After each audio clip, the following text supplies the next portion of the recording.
The stats are in, and it's bad. A Genshin character hasn't sold this terribly in so long. In fact, the Baizhu banner sold worse than the Dia banner. And okay, maybe we could assume that Senno carried the Dia banner period, even if as a rerun character. Even if that was the case, even if Senno carried Dia's banner period, the Keqing banner also outsold Baiju's banner, an actual day one standard banner character. And this was pre-Dendro Keqing, so she wasn't even as good as she is today. Now back to the elephant in the room. Why doesn't anyone want Baizhu?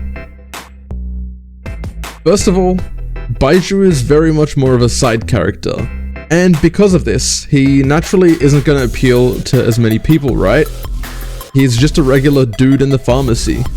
And if we look at the numbers on Dia mains versus Baizhu mains subreddits, 11.8k people in Baizhu mains, while there's 20.4k people in Dia mains. That's a lot of waifu over meta people. But think about it. More people, at least at some point, wanted to main Dia over Baizhu. Next thing that leaves him in the dust is his kit, which kind of leaves him a jack of all trades but master of none type of character.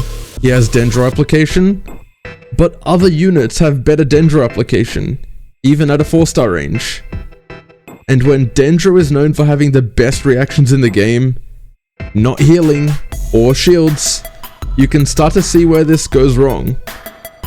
Even Kokomi is good because she enables consistent reactions.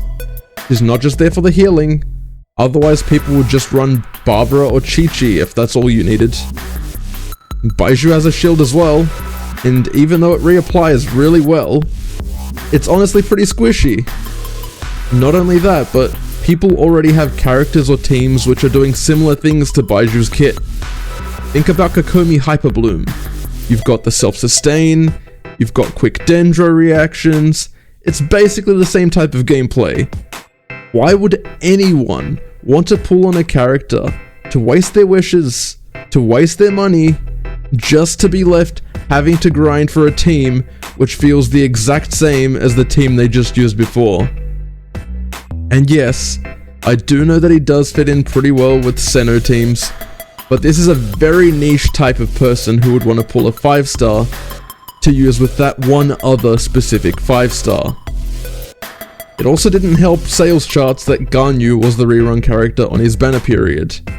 She's an older character than Senno, meaning people who wanted her probably already have her, and vice versa. Not only that, but she's not exactly as highly regarded as she previously was. And since then, we've gotten many new characters, including ones that outperform her. That's not to say that she's a bad character, but there are better and newer options nowadays. Even with this in mind though, I would still call this more of a Baizhu problem, as he is the new character. And come on, even Keqing alone outsold this combined banner period. Okay, so I've been throwing a lot of criticism. How do I think they could have made this banner sell better? I will preface this by saying I don't necessarily think Baizhu is a terrible character, so maybe they could have gone the Kazuha route, where you meet up with him, you get to wish with him right before the new region. In this case, it would have been right before Sumeru. Especially since Baiju's pharmacy was already an unlocked area anyway. If they just made a Liyue event in Genshin 2.7 or 2.8 right before the release of Sumeru, they could have gotten him some more story relevance, maybe some more backstory hints. We don't know much about the guy. He's got a talking snake, he's a pharmacist. It could have been such a good opportunity to finally give him the hype he deserves. Think about it. Hoyoverse release him as the first Dendro character, allowing lucky people or people with money to get a first feel for Dendro.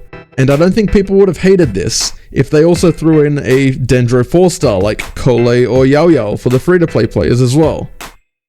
On top of that, I think it's important to note that Nahida being released before Baizhu heavily knocked down his potential to sell well, since they're selling an average 5-star after a completely broken alternative.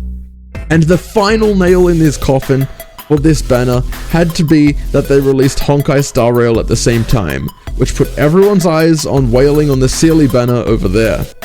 Sealy sold over 41.5 million US dollars on the iOS China market alone, while Baizhu didn't even hit a quarter of that. In the end of the day, I just think they did Baizhu really dirty.